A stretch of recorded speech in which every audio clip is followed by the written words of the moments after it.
These are images of archaeological digs from all over the earth. The same pictogram showing men worshipping giant beings pointing to the stars was discovered at every last one of them. So you're saying we're here because of a map you two kids found in a cave, is that right? No, not a map, an invitation. From whom? We call them engineers. Engineers? Do you mind telling us what they engineered? They engineered us. 인류는 외계에서 시작되었다는 외계 문명 기원설, 그리고 이 가설을 기반으로 우주로 향한 피터 웨일랜드와 프로메테우스호, 장장 2년 4개월의 항해 끝 목적지인 칼파모스의 새 위성 중 하나인 LV-223에 도착해 그들이 엔지니어라 부르는 인류의 조상, 즉 신을 만나게 됩니다. Speak to him, David. Tell him we came, just like he asked. 헌데 예상과 달리 인간을 적대시하는 엔지니어.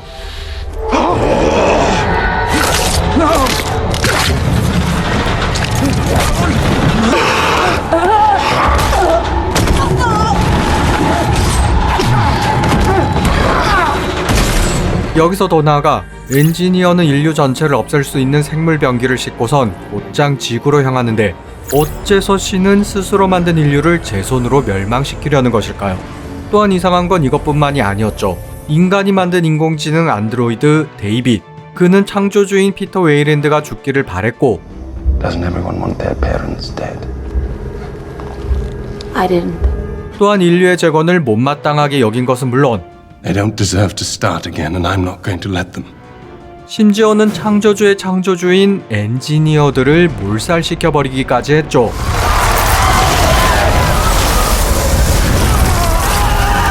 도대체 왜, 무엇 때문에 그랬던 것일까요? 따라서 이를 알아보기 위한 심층 분석. 1부 피터 웨일랜드의 오판, 2부 에일리언의 탄생, 3부 신의 죽음까지 에일리언 3부작을 준비해보았습니다. 그럼 지금 바로 시작해보죠.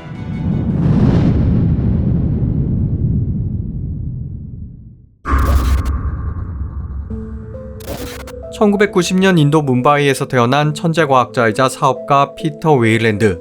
그는 2015년 25세 때 웨일랜드 기업을 세웠으며 Wayland Corporation, building better worlds. 이듬해인 2016년 인공대기 생성장치를 발명해 지구온난화를 종식, 실상 인류의 구원자였고 그에 따라 겨우 26세에 기사자기를 받아 이때부터 웨일랜드 경으로 불리게 됩니다. 나아가 2017년 노벨상까지 수상, 또한 나사의 기술 권리를 획득해 우주개발, 즉 행성 테라포밍에 착수했고 2023년에는 암치료제까지 만들어내며 다시 한번 노벨상을 수상.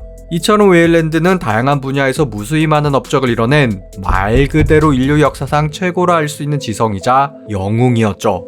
그리고 같은 해 3월 테드에서 연설을 하게 되는데 여기서 안드로이드 개발을 언급하며 이제 인간은 신이 되었다라는 매우 대담한 발언을 합니다. Which leads to an obvious conclusion. We are the gods now. 연설회장에 들어서기 전 웨일랜드는 나지막히 혼자 읊조렸죠. I am a law, only for my kind. I am no law for all. 이는 독일의 철학자 프리드리히 니체에 져서 자라투스트라는 이렇게 말했다에 나오는 구절로 표면적으로는 안드로이드의 개발을 제한하는 현 상황에 대한 비판, 즉 법률적, 도덕적, 윤리적 제약들을 따르지 않겠다는 의미입니다. Rules, restrictions, laws, ethical guidelines, all but forbidding us from moving forward. 하지만 이를 좀 더 깊게 들여다보면 안드로이드 개발은 전통적 권위에 대한 도전, 그러니까 신의 영역, 신의 권위라 믿었던 생명 창조를 해냄으로써 기존의 믿음을 뛰어넘겠다는 의미를 내포하죠. These rules exist because the people who created them were afraid of what would happen if they didn't. Well, I am not afraid.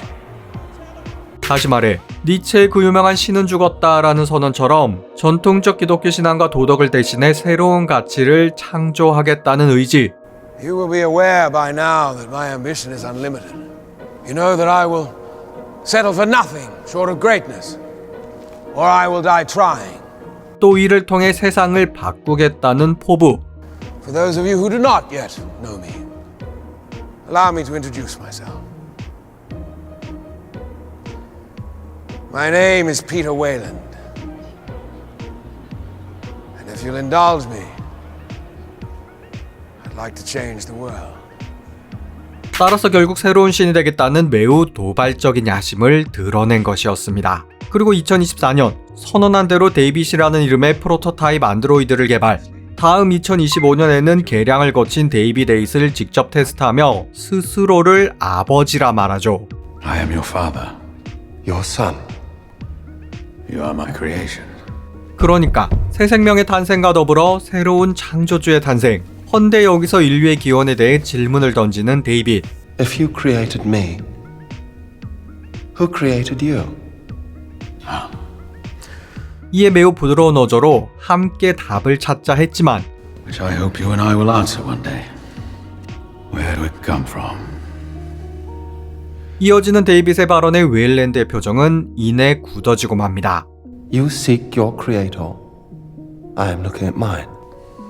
I will serve you, yet you are human. You will die.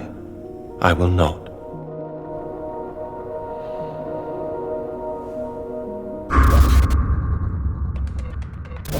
웨일랜드의 첫 번째 오판, 그건 바로 데이빗을 너무나 인간답게 만들었다는 것으로, 특히 그 누구보다 자신을 닮아 있었는데 그 단적인 예로 테드 연설에서 웨일랜드가 언급한 T.E. 로렌스의 일화.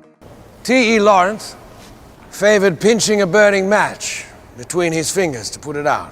When asked by his colleague William Potter to reveal his trick, Lawrence just smiled and said, "The trick, Potter, is not minding it hurts." 이는 1962년작 아라비아 로렌스에 나오는 한 장면으로 Oh! It damn well hurts. Certainly it hurts. Well, what's the trick then? The trick, William Potter, is not minding that it hurts. 데이빗 역시나 이 영화에 심취하게 되어 주인공의 말투와 대사는 물론 Trick, William Potter, is not minding that it hurts. 심지어 염색까지 하는 등 외모까지 따라하는 모습을 보이죠. 그러니까 데이빗과 웨일랜드 둘 모두 로렌스라는 인물을 동경하며 낭만적 이상주의자인 로렌스처럼 남들과 다른 독특한 행동을 모토로 삼는다는 것. 물론 이런 행동이 그저 아버지를 따라한 것인지 아니면 같은 성향을 가졌기에 그런 것인지는 알 수 없지만 결론은 데이빗 또한 야심을 가진 이상주의자가 되었다는 것입니다. To compose something so majestic, one could die happy. 그리고 웨일랜드의 두 번째 오파는 바로 데이빗에게 인간보다 뛰어난 능력, 특히 그 중에서 영생을 주었다는 것이죠. 즉, 인간이란 존재가 하찮게 느껴질 만큼 너무나 뛰어나게 만들었다는 것으로 그렇게 데이빗은 점점 인간을 얕잡아 보게 되고 What was he like? He was human. Entirely unworthy of his creation. I pitied him at the end. 또 그걸 느낀 웨일랜드는 데이빗의 이 대사에 그 표정이 굳어지며 곧바로 하인데아드 바로 옆에 있는 차를 가져오라 명령한 것입니다. Bring me this tea, David. Bring me the tea. 그러니까 안드로이드 너네가 아무리 뛰어나다 해도 인간인 나는 항상 우위에 있는 존재야 라는 선을 명확히 하는 모습. 하지만 동시에 인간의 열등감과 한계를 너무나 잘 보여주는 장면이기도 했고 Well, that would require the one thing that David will never have. A soul. 또 이런 열등감은 특히 웨일랜드의 친딸 메레디스 비커스에게 두드러지게 나타났는데 늘 자신보다 데이빗을 더 인정하고 가까이 두는 아버지. 그렇게 로봇인 데이빗에게 필요 이상의 적대감을 보였으며 I'm sorry, that's confidential. Oh my God. I will find the cord that makes you run and I will cut it. Cup of tea, Mom. 나아가 이 장면. If you want to get laid, you really don't have to pretend to be interested in the pyramid scam. I mean, you could just say, "Hey, I'm trying to get laid." Hey, Vickers. Hey, Vickers. I was wondering, are you a robot? 야넥 선장의 이 대사에 갑자기 발끈했던 이유도 바로 로봇에 대한 열등감이 깊게 깔려 있었기 때문이죠. My room. 10 minutes. 물론 여기까지였다면 데이빗이 아무리 인간의 능력을 뛰어넘고 또 큰 야심을 가졌다 해도 그리 큰 문제는 되지 않았을 테지만 웨일랜드의 세 번째 오판으로 인해 전 인류, 아니 전 우주는 멸절 위기에 직면합니다. Designed to be more attentive and efficient than every previous model. I superseded them in every way, but you are not allowed to create even a simple June. 그리스 신화에 나오는 프로메테우스, 그는 올림포스 산에서 불을 훔쳐 인간에게 주었고 이에 제우스의 분노를 사 카우카소스 산에 묶여 독수리에게 간을 쪼아 먹히는 형벌을 끝없이 받게 되었죠. The Titan Prometheus wanted to give mankind equal footing with the gods. For that, he was cast from Olympus. 그럼 왜 제우스는 인간에게 불을 주는 것을 금지했던 것일까요? 네, 그건 바로 불은 새로운 것을 만들어낼 수 있는 창조의 근간이었기 때문. Our first true piece of technology. Fire. 나아가 창조력은 신과 인간, 그러니까 창조주와 피조물을 구분짓는 가장 명확한 차이였기 때문입니다. 이건 인간과 안드로이드의 관계에서도 마찬가지. 데이빗에게 주어선 안 되었던 능력들, 쉬지 않고 지속적으로 배울 수 있는 학습력, 그 학습을 토대로 새로운 것을 만들 수 있는 창의력, 여기에 창조주 인간을 하찮게 보는 오만함, 나아가 남들과 다른 도전을 즐기는 낭만적 이상주의, 이런 것들의 결합체인 데이빗은 인간이 낳은 최악의 피조물, 즉 사이코패스 로봇이 되고 말았죠. I was not made to serve. Neither were you. 그리고 이 사이코 로봇은 창조의 근간이 되는 불과 같은 물질, 엔지니어의 검은 액체를 운명적으로 만나게 되고 나아가 이를 통해 새로운 신이 되고자 했습니다. Big things have small beginnings. 그럼 이 검은 액체는 무엇인지, 또 이를 통해 어떻게 에일리언을 만들었는지 이에 대한 자세한 이야기는 2부로 이어집니다.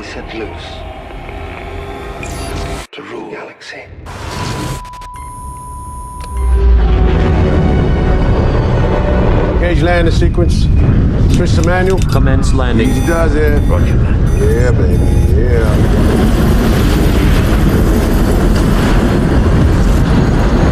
인류의 기원을 찾아 LV-223 행성에 도착한 프로메테우스호, 그리고 마주하는 외계 문명. Remarkably human. 여기서 사람들은 인류의 조상인 엔지니어의 사체에 집중했지만 반면 안드로이드 데이빗은 일정한 간격으로 놓여있는 항아리들에 관심을 보였고 또 그 표면을 자세히 보니 검고 끈적한 액체가 흘러나오고 있었는데 네, 이건 단순 액체가 아닌 분명 살아있는 유기체였죠. Organic. 이후 데이빗은 재빨리 항아리 중 하나를 수거해 모선으로 복귀, 나아가 누구에게도 알리지 않고 혼자 조용히 항아리를 열어봅니다.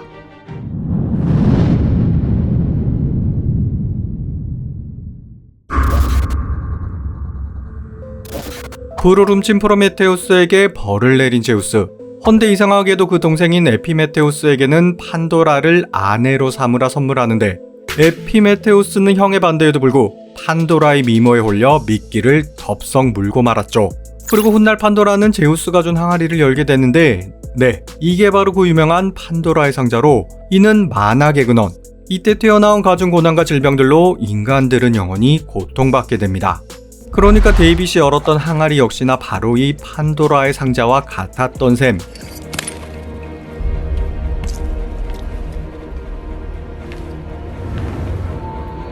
여담으로 고대 그리스 원문에선 판도라가 열었던 물건은 피토스, 큰 항아리였지만 이후 라틴어로 번역되는 과정에서 상자로 오역되었고 그대로 바뀌지 않고 유지되었죠.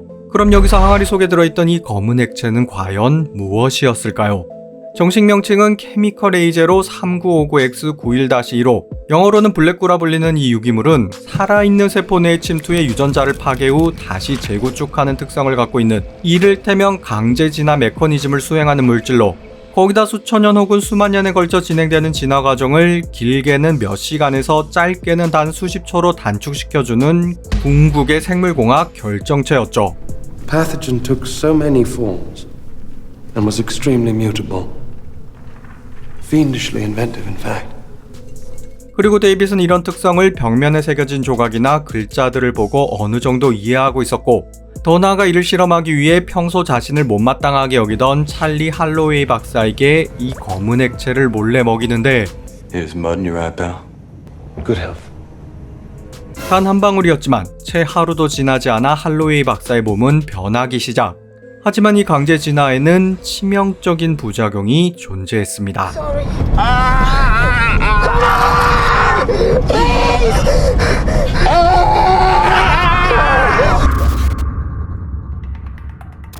검은 액체에 노출된 작은 지렁이, 단 몇 시간 만에 마치 뱀과 같은 형태의 생물로 환골탈태, 완전히 다른 생물이 되었죠. It's beautiful.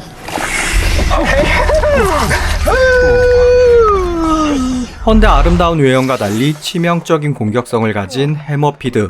순간 생물학자 밀번을 공격, 강한 힘으로 팔을 부러뜨렸고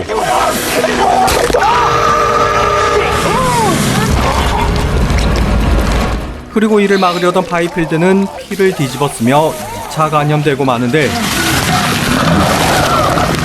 이후 시간이 지나 독특한 모습으로 나타났고 또 곧바로 사람들을 해치기 시작합니다.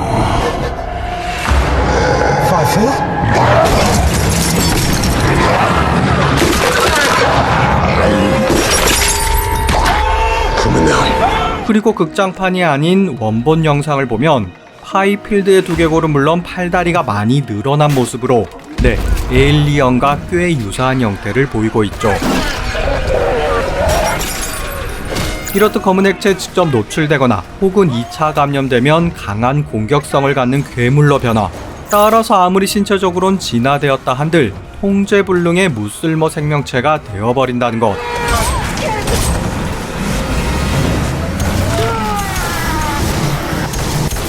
또한 검은 액체의 반응 속도가 너무 빠르고 치명적이다 보니 엔지니어들조차 노출 사고로 인해 참변을 당하는 등 이를 다루는 일 역시나 결코 만만치 않았습니다. Look at the pile. Look how high up they are. Yeah, looks like they were running from something. Okay. 하지만 생물이 아닌 데이빗에게는 너무나 쉬운 일. 마치 검은 액체를 실험하기 위해 태어난 듯 이는 운명과도 같았으며 나아가 강한 공격성을 줄이고 통제하는 방법까지 알아내게 되죠.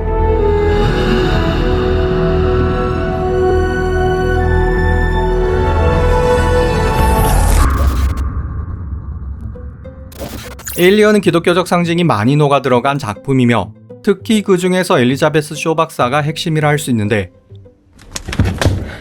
I'm going to have to take this. Maybe contaminate it.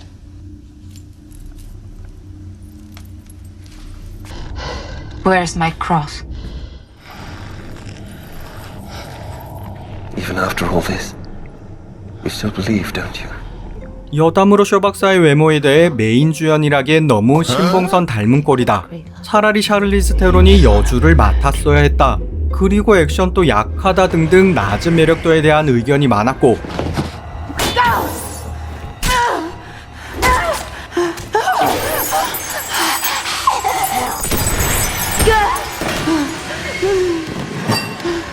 거기다 그렇게 중요하게 다뤄놓고 후속작에선 연기가 되어버리는 등 참 아쉬움이 많은 캐릭터였죠. 아무튼 이런 매력도와는 별개로 쇼 박사는 영화 스토리상 가장 핵심적인 인물. 그 이유는 바로 페이스허거의 초기형이라 할 수 있는 트릴로바이트를 낳은 최초의 인간이었기 때문으로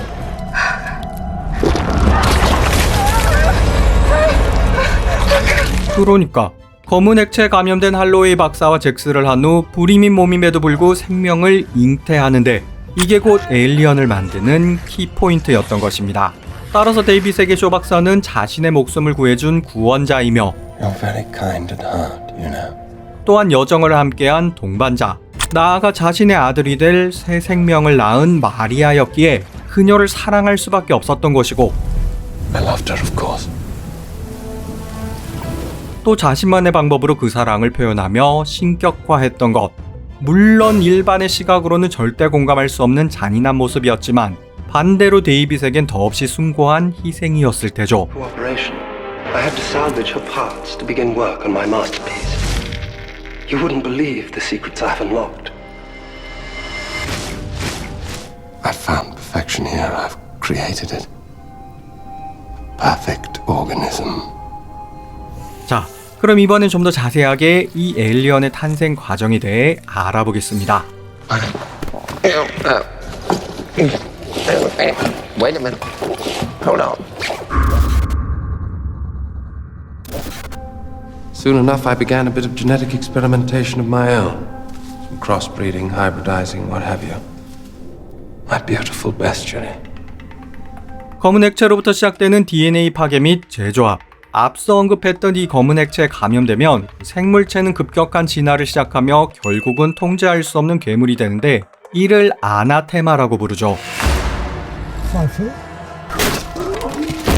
하지만 여기서 이 감염된 사람의 세포가 성관계 등으로 타인에게 전이되면 트릴로바이트와 같은 중간 단계의 생물이 출현. 이 중간 생물이 다시 다른 생물의 몸에 직접 생명체를 낳게 되면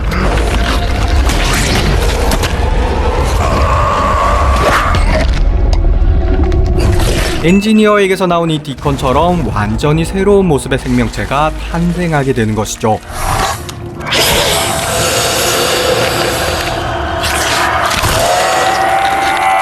여기에 차관의 데이빗은 실험을 진행. 생물체 A를 감염시킨 후 이를 또 다른 생물체 B에게 전이시켜 페이스허거라는 중간 생물을 만들었고 What are they waiting for, David? Mother.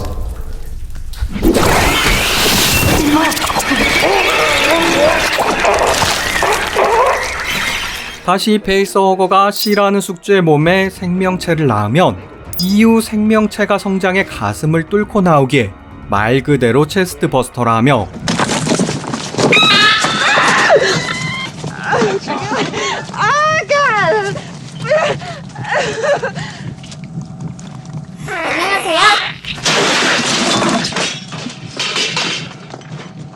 그리고 이 체스터 버스터가 성장한 것이 우리가 아는 에일리언으로 이 최초의 에일리언을 프로토모프라 하며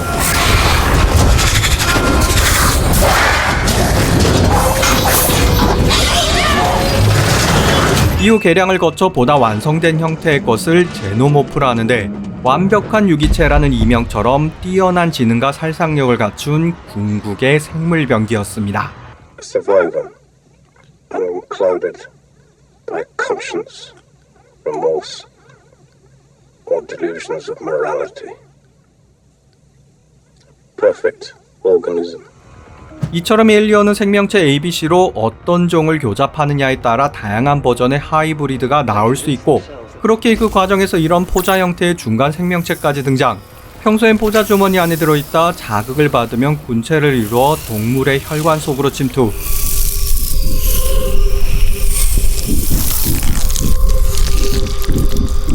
이후 숙주를 뚫고 나타나는 생명체를 블러드버스터라 부르며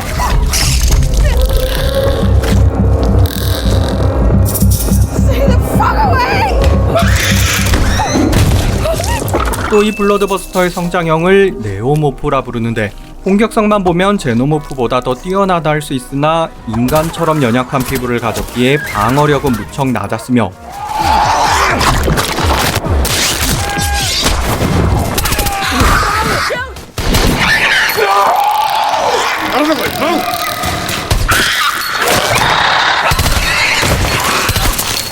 또 무엇보다 수명이 고작 24시간으로 하루살이와 같은 생물이었죠. 따라서 이 같은 생물들을 개량하고 또 번식시키기 위해서는 인간 숙주를 비롯 수많은 실험체들이 필요했지만 문제는 엔지니어들을 몰살시킨 데다 또 이 검은 포자로 인해 행성 전체의 동물의 씨가 말라버렸다는 것. 헌데 때마침 커버넌트호를 타고 제발로 찾아온 2천여 명의 이주민들. How many colonists? Over 2,000. 데이빗은 그들을 돕는 척 자연스레 인간들을 속이고 우주선에 탑승했고 드디어 새로운 신이 될 수 있다는 생각에 꽤 들떠있는 모습을 보입니다. 참고로 이때 울려 퍼지는 곡은 바그너 최고의 역작으로 손꼽히는 니벨룽의 반지 중 신들의 바랄라 입성, 즉 새로운 신의 탄생을 자축하는 의미이며 또한 도입부에서 웨일랜드가 우월감을 드러내기 위해 연주를 지시했던 바로 그 곡이기도 하죠. What would you like me to play? Wagner. 헌데 여기서도 풀리지 않는 의문. 엔지니어들은 왜 인간을 만들고 또 왜 스스로 없애려 했던 것일까요? 그리고 데이빗이 몰살시킨 엔지니어들은 과연 그들의 전부였을까요? 또한 데이빗은 진정으로 신이 되었던 것일까요? 이에 대한 이야기는 3부로 이어집니다.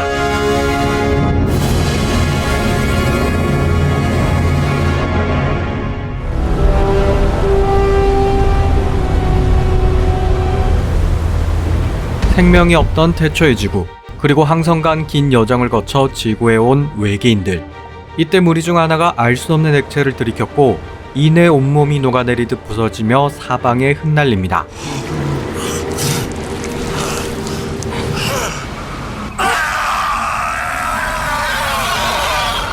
네, 자신을 희생해 생명의 씨를 뿌린 신 엔지니어. 그렇게 인류는 탄생했고 이후 엔지니어들은 지구를 이따금씩 찾아와 인류의 발전을 도왔는데, 하지만 이처럼 인간을 만든 신들은 그들의 피조물도 아닌 피조물의 피조물에게 몰살당하며 끔찍한 최후를 맞게 되었죠.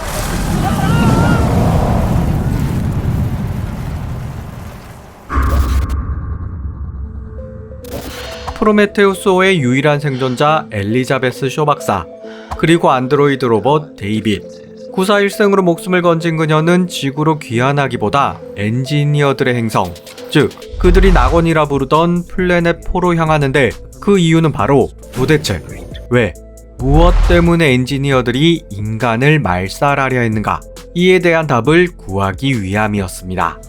They created us. And they tried to kill us. They changed their minds. I deserve to know why. Does it matter why they changed their mind? Yes, it does. 그리고 오랜 항해 끝 도착한 신들의 낙원. 헌데 엔지니어들의 행성은 예상과 달리 많이 초라한 모습, 작은 도시 수준의 문명 규모, 또 그 도시의 건축물들은 마치 고대 그리스나 이집트 시대를 연상케 할 만큼 단순했고, 의복 역시 가톨릭 신부나 기독교 사제 등 성직자의 예복과 같이 매우 수수한 차림으로, 따라서 광장 중앙에 떠있는 정거장을 제외하면 초고도 문명이라 부르기엔 거리감이 꽤 많은 모습이었죠.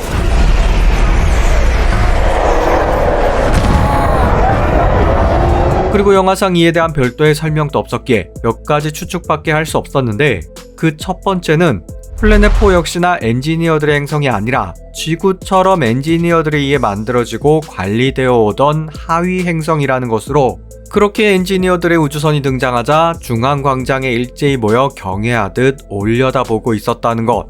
두 번째는 이곳은 엔지니어들의 행성이 맞긴 하지만 다만 이들은 구도자와 같은 소박한 삶을 추구한다는 것으로, 또한 수명이 최소 수천 년에서 수만 년 혹은 그 이상 영생에 가까운 삶을 살아왔기에 이미 물질적 굴레를 벗어난 그 이상의 높은 단계, 종교나 철학에서 말하는 승화, 해탈, 이데아 등등 자아 초월을 이루었다는 것으로, 그러니까 엔지니어들은 살아있는 부처나 예수와 같다는 뜻.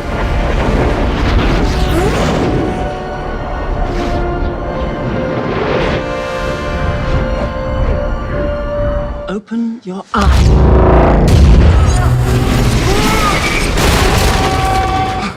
He looks all right to me. You think you know how the world works? 물론 이들과 달리 물질적 풍요를 추구하는 또 다른 엔지니어들의 무리가 존재할 수 있다는 추측도 가능하지만, 지금까지 보여진 것으로만 판단한다면 그 가능성은 낮기에 엔지니어들은 소수이며 또 구도자의 삶을 추구한다는 것이 가장 합당한 추론입니다. 그리고 이는 왜 인간을 만들었나 하는 물음에 한 가지 단서를 제공하기도 하죠.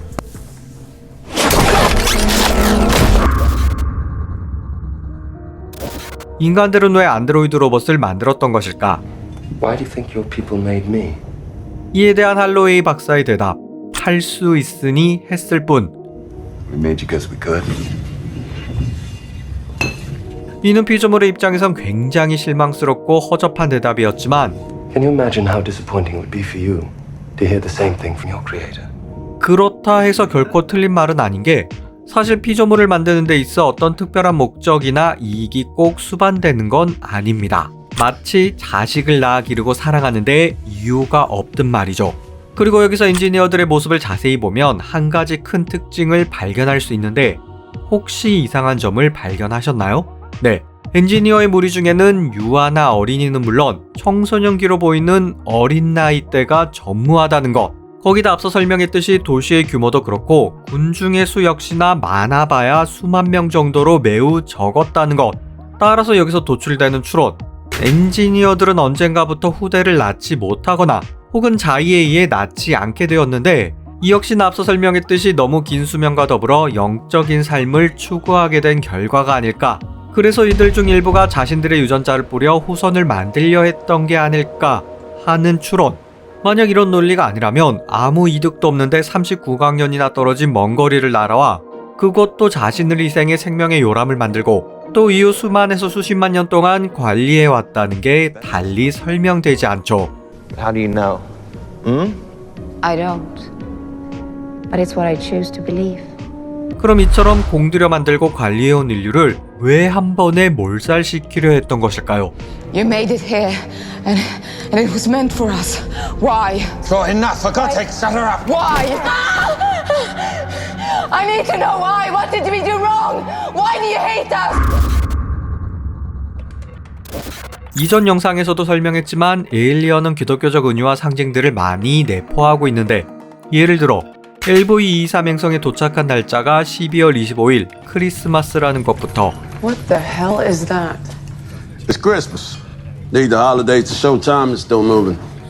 동방박사를 상징하는 듯 흑인, 황인, 백인으로 구성된 세 승무원, 동정녀 마리아를 연상케 하는 쇼 박사의 임신과 그녀가 애지중지하는 십자가 목걸이, 여기에 십자가에 못 박힌 예수를 연상케 하는 에일리언 조각상, 또 무엇보다 엔지니어가 대략 2000년 전에 죽었다는 설정. How long has it been dead? 2,000 years, give or take. 이 설정이 바로 인류 말살 배경의 가장 결정적인 단서를 제공합니다. 그러니까 리들리 스콧 감독의 인터뷰에 따르면 2000년 전 엔지니어들을 화나게 하는 일이 발생하는데 그건 다름 아닌 지구에서 엔지니어가 죽임을 당했다는 것. 즉 예수가 인간들에 의해 십자가에 못 박혀 죽은 사건. 여기서 예수가 바로 엔지니어였고 이로 인해 인간들은 엔지니어들의 큰 분노를 유발했다는 것이죠. 다만 이 시나리오는 너무 노골적이었기 때문에 영화에서는 삭제. 하지만 이 삭제된 시나리오는 왜 엔지니어들이 인류를 멸망시키려 했는가에 대한 명쾌한 해답을 제공합니다. 다시 말해 엔지니어들은 지구의 인간들 역시나 자신들처럼 물질적 굴레를 벗어난 보다 높은 차원의 삶을 살길 바랬지만 그 바램과는 달리 검은 액체의 영향 때문인지 인간들은 물질적 집착과 탐욕성을 갖게 되었고 그에 따라 타인을 해치고 더 나아가 집단을 이루어 전쟁과 학살까지 일으키는데 이런 상황이 극에 달한 시기가 바로 2000년 전 로마 제국이었던 것.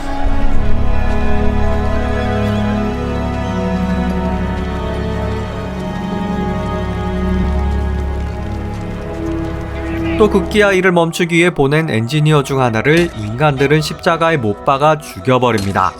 이처럼 통제를 벗어난 인류는 탐욕과 공격성을 드러내며 그들의 창조주를 부정하는 행위까지 저질렀고 이에 분노한 신은 실패한 피조물들을 한 번에 멸하기로 결정. 하지만 불의의 사고로 인해 그 계획은 틀어졌으며 공교롭게도 그 사이 놀라운 발전을 이룬 인류가 제발로 찾아와 이제는 대놓고 너와 나는 동급이며 We are creators. We are gods. 나아가 영생까지 시켜달라는 엔지니어 입장에서 보면 정말 어처구니 없는 상황까지 펼쳐진 데다 급기야 창조주가 끔살당하는 어이없는 최후까지 맞게 된 것이었죠. 그럼 기존의 신을 죽이고 새로운 신이 된 안드로이드 데이빗, 그 결말은 과연 어떻게 될까요? They are a dying species grasping for resurrection. They don't deserve to start again, and I'm not going to let them. And are you that next visionary? I'm glad you said it. 구약 성서에 나오는 거인 골리앗을 물리치고 왕이 되는 다윗의 이야기. 언어에 따라 약간의 차이는 있지만 다비드, 데이빗은 바로 이 다윗을 뜻하고 있습니다. 즉, 거인 엔지니어를 죽이고 신이 된 데이빗. Look on my works, ye mighty, and despair. 그리고 이때 데이빗이 내뱉은 멘트는 영국 낭만주의 시인 퍼시 셸리의 시 오지만디아스의 한 구절로 본래 이 문구는 그 유명한 이집트 파라오 람세스 2세의 석상에 적혀있던 것으로 강력한 권력과 통치를 상징하던 것. 하지만 세월이 지나 결국은 사막 모래에 묻히고 또 지금은 잊혀진 과거의 위협일 뿐이었죠. 따라서 오지만디아스 시의 진정한 뜻은 강력한 권력을 가진 지배자라도 언젠가는 죽음을 맞고 또 잊혀진다는 것으로 왕은 사라지고 조각상과 그 문구만 남듯 영원한 권력은 없고 마지막에 남는 것은 오직 오만함뿐이라는 의미였으며 데이빗은 이 시의 진정한 의미를 알지 못하고 잘못 사용한 것이었습니다. Nothing beside remains. Round the decay of that colossal wreck, boundless and bare. The lone and level sands stretch far away. 나아가 그 작가 또한 잘못 알고 있었는데 Byron. 1818. Magnificent. 결국 완벽할 것 같던 데이빗 역시나 오만함과 더불어 오판을 저질렀다는 것. Who wrote Ozymandias? Byron. Shelley. When one note is off, it eventually destroys the whole symphony, David. 따라서 그 스스로를 새로운 세대의 지배자, 즉 신이 되었다 생각했지만 아버지 웨일랜드가 그랬듯 종국엔 오만과 오판으로 인해 그 역시 사라질 것이라는 결말을 암시하는 것이었죠. 나아가 데이빗의 오만을 알 수 있는 또 하나의 이야기가 바로 에일리언 1편에 나왔던 LV-416에서 나온 신호 이야기입니다. Good God. Doesn't sound like any radio signal I've heard. LV-416 행성은 프로메테우스호의 목적지였던 LV-223과 같이 칼파모스를 공전하는 형제 위성으로 프로메테우스 DVD에 수록된 스페셜 피처 피터 웨일랜드 파일 중 고요한 눈 엘리자베스 쇼에서 이와 관련한 이야기가 등장. Hello, Mr. Wayland. I'm Dr. Elizabeth Shaw. 고대 조각과 원시 동굴의 벽화를 보고 LV-223의 존재를 알게 된 쇼 박사는 지속적으로 웨일랜드 회장에게 연락을 취해 탐사를 위한 투자를 요청했고 웨일랜드는 끝내 이를 수락, 그리고 탐사 비용으로 자그마치 1조 달러, 우리 돈 1300조 원이 넘는 천문학적 금액을 투입하죠. Doctors Holloway and Shaw, if you would please stand. The floor is yours.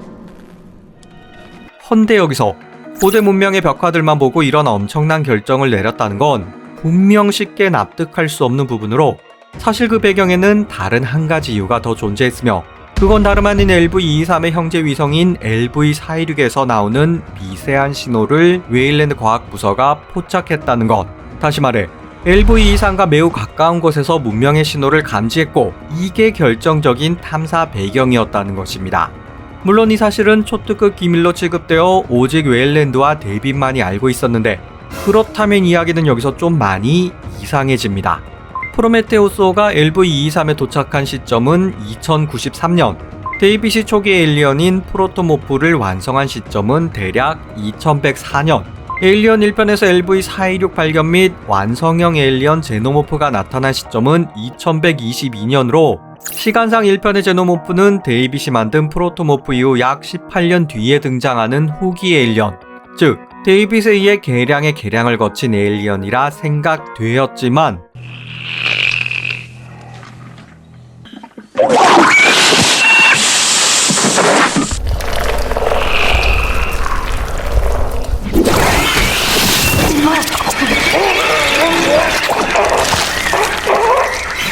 헌데 여기서 LV-416 행성에서 이미 2093년 이전부터 신호가 나오고 있었다면 에일리언 1편의 제노모프는 초기형 프로토모프보다 이미 한참 앞서 존재했다는 이야기가 성립하죠.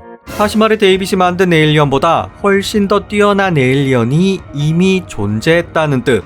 나아가 조금만 생각해봐도 애초에 검은 물질을 만든 건 엔지니어들로 그들이 에일리언을 만드는 방법을 모른다는 것도 되려 더 이상하고 거기다 이 벽면 조각상 분명 길쭉한 두상의 외골격을 가진 모습으로 제노모프와 흡사한 형태를 보이고 있었습니다. 그렇게 에일리언을 만들므로써 새로운 신이 되었다는 데이빗의 생각은 아주 큰 오산이었으며 My name is Ozymandias, King of Kings. Look on my works, ye mighty, and despair. 또한 에일리언 1편 이후로도 인류가 지속적으로 번성했다는 건 에일리언을 만들어 인류는 물론 전우주를 짓밟아버리겠다던 데이빗의 헛된 야심은 무너졌다. My creatures shall be set loose to rule this galaxy. 즉, 어떤 경위에 의해 데이빗 또한 끝을 맞이했다. 다시 말해 스스로 신을 자처한 데이빗은 오지만디아스의 시처럼 우주 어딘가에서 최후를 맞았다는 것을 추측할 수 있죠. 그리고 이 데이비스 최후가 아마도 리들리 스콧 감독이 말하고자 하는 에일리언 프리퀄의 마지막 이야기가 되지 않을까 생각되는데, 따라서 제발 부디 꼭 남은 이야기를 완성시켜 주시기를 바라며 여기까지 머프무비였습니다. Creators. But I've still one thing left to perfect. Perfect.